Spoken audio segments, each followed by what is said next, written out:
O time do Internacional empata em casa com o Vasco em um jogo que deixa o torcedor preocupadíssimo. Sobre isso que a gente vai falar após a vinheta.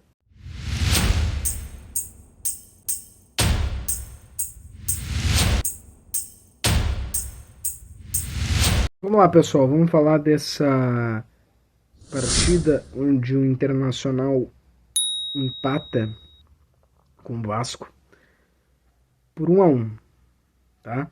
Vamos começar com a escalação do Inter aqui. O Internacional hoje foi escalado com Rocher, Aguirre, Clayton e Vitor Gabriel, Bernabei, Bruno Henrique, Thiago Maia, Alan Patrick, Wesley, Gustavo Prado e Borré. Tá?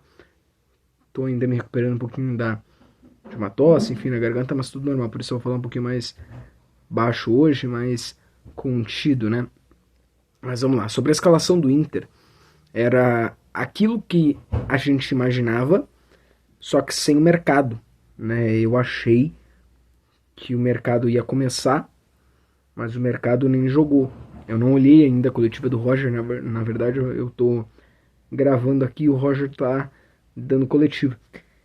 Então provavelmente o Roger vai explicar sobre, né? Mas eu pensei que ia começar com o mercado. Não começou. Começou com o Clayton e o Vitor Gabriel. O mercado não chegou a jogar a partida. Vamos lá. O Internacional sai justamente perdendo para o Vasco por 1-0 no primeiro tempo com um gol do Ryan. E no segundo tempo, nos acréscimos, no último minuto de jogo, o Carboneiro busca e empata. Isso é um recorte do que o Inter parece ser, né?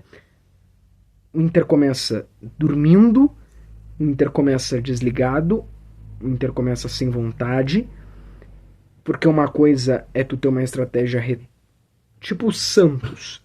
O começo do jogo contra o Santos pra mim foi bom, não foi ruim.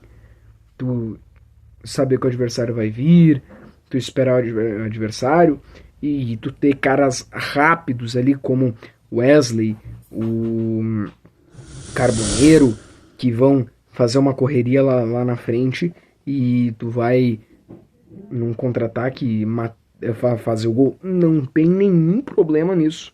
Não tem nenhum problema nisso.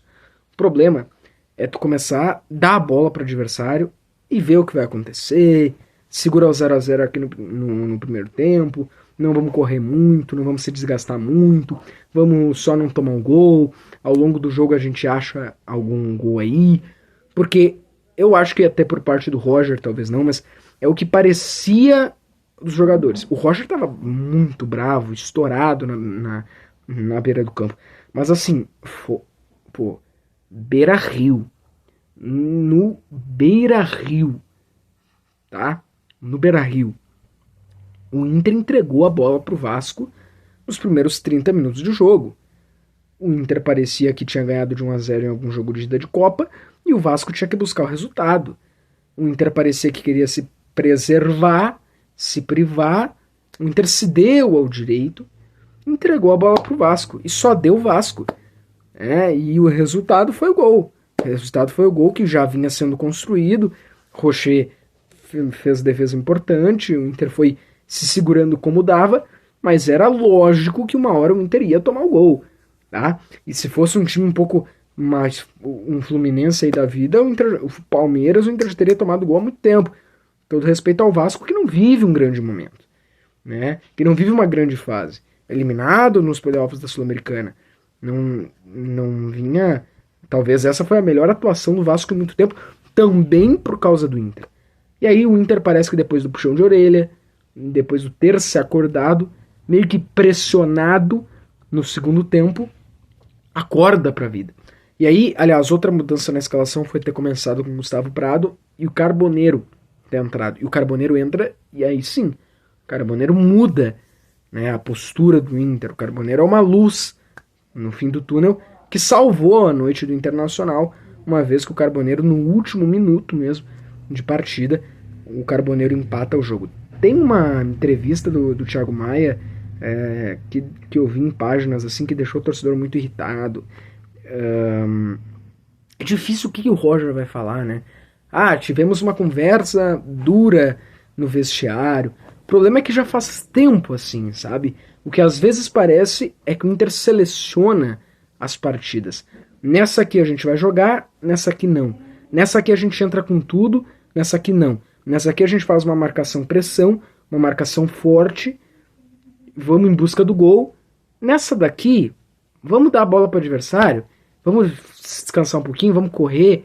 Aí lá pelo segundo tempo a gente faz um gol e de boa. Só que assim, é o que eu falei. A longo prazo, essa estratégia não vai dar certo. Assim, o Inter tem, né, 10 pontos, invencibilidade. Vamos para os números? Os números são esses. Vitória contra o Vitória, vitória contra o Ceará e vitória contra o Santos. 9 pontos, 3 vitórias seguidas. Beleza? Empate contra o Vasco, tá? Empate contra o Vasco. 4 jogos, mais de uma semana que voltou da parada do Mundial, tá bom? Então são 4 jogos. Eu acho que até o terceiro, os 2 primeiros até dá pra entender, mas pô, no 4º jogo não dá mais pra falar que o time tava parado, que o time, né, precisava de ritmo. Não, né? Eu acho que nem no segundo talvez daria pra falar, tá? Assim, 4 jogos. Agora vamos pras vitórias. Vitória contra o jogo que venceu do Vitória. Não foi boa atuação. Não foi boa atuação. Valeu só o resultado. A atuação não foi boa. Ganhou, ainda bem. Não saiu perdendo como hoje, porque o Vitória é pior que o Vasco. E diferente do Vasco, o Vitória não conseguiu chutar no gol do Inter. Né? Mas o Inter foi muito mal contra o Vitória. Mas beleza. Não jogou bem. 3 pontos. Jogo contra o Ceará. Melhora um pouco, tá? Melhora um pouco porque cria mais. Porque daí consegue finalizar mais, consegue chegar mais. Mas também é um jogo onde corre muitos riscos do Ceará, todo respeito ao Ceará, leva contra-ataques e por muitos momentos sim, né? Passou perto de perder, passou perto aí de correr um risco. Né? Ganhou, mas sofrendo muito. Contra o Santos. Contra o Santos, o Inter, mesma coisa. Um adversário fraco, um adversário com muitas dificuldades. O Inter ganhou de 2-0. Acho até que a estratégia foi bem feita. Mas o Inter também poderia, se a sorte do Santos fosse um pouquinho maior daquela bola ter, né, não ter pegado numa trave e na outra, poderia ter tomado empate no último minuto. Por que eu tô falando isso? Porque o Inter não teve uma grande atuação em nenhum dos jogos, né? Assim, eu não tô dizendo que o Inter vai ter que golear, que o Inter vai ter que meter goleada, porque essa não é a realidade do Inter. O Inter não tem realidade para ser um Flamengo da vida. Talvez nem o Palmeiras e o Flamengo sejam isso. Porque o Palmeiras ontem ganhou só de 1-0 do Grêmio. Talvez nem Palmeiras nem Flamengo estejam para isso. Então o Inter não é um Barcelona que tem que meter 3-0 todo final de semana, 4-0 todo final de semana, 5-0 todo final de semana.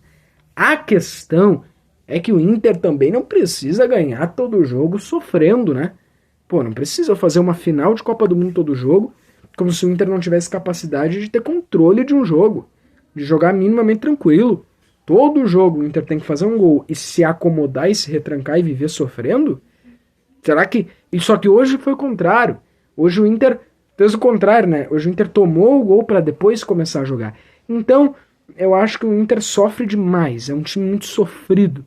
E isso a longo prazo não dá certo, cara. Tu pode ter resultados aqui e ali que vão sendo positivos contra equipes menores, vão te fazendo subir na tabela, e eu acredito que o Inter vai acabar a hora ou outra entrando entre os 7 primeiros, mas a longo prazo isso não dá certo. O Inter tem um jogo agora quarta, e eu não tenho dúvida que a postura do Inter vai ser boa, vai ser uma boa postura. Só que assim, se o Inter ficar jogando para não sofrer, sofrendo, a chance do Inter tomar um gol pro Fluminense, se o Inter não propor e ficar recuado, o Inter vai tomar um gol pro Fluminense. A chance é muito grande do Inter sair perdendo pro Fluminense.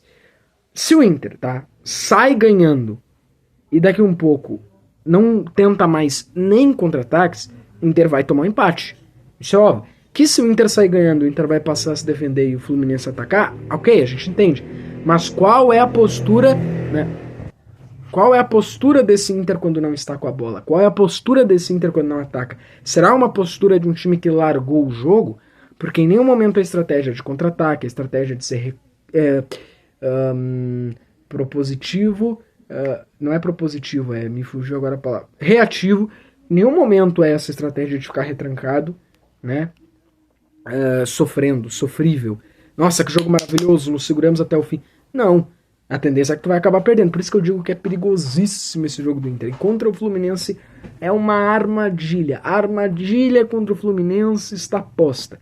E o problema é que esse jogo de hoje fez o torcedor ficar brabo, né? Fez o torcedor perder a confiança. Pô, vai entrar sem vontade?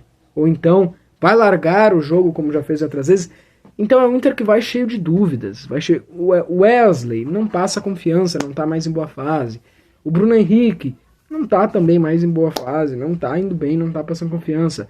A zaga do Inter não deixa muitos furos, é um time que sofre demais, sabe, não tá bem, ataca bem, mas se defendendo é bem precária a situação, entendeu? Então, assim, a gente depende de o Alan Patrick estar inspirado, do Carboneiro estar inspirado, depende de mentes individuais estarem inspiradas, e principalmente a postura, mas eu quero esperar que num jogo de Copa do Brasil o Inter não vai entrar com uma postura errada, né? Sabe? Então, é um jogo de quarta onde o torcedor colorado vai com muitas dúvidas, incertezas e sem ver o seu time continuar jogando bem, né? É um Inter que ganha sofrendo demais. É um Inter que joga muito no limite do empate, no limite de buscar um resultado. Ganha sofrendo, joga sofrendo, não tem um descanso, sabe? E aí vale a pena a discussão.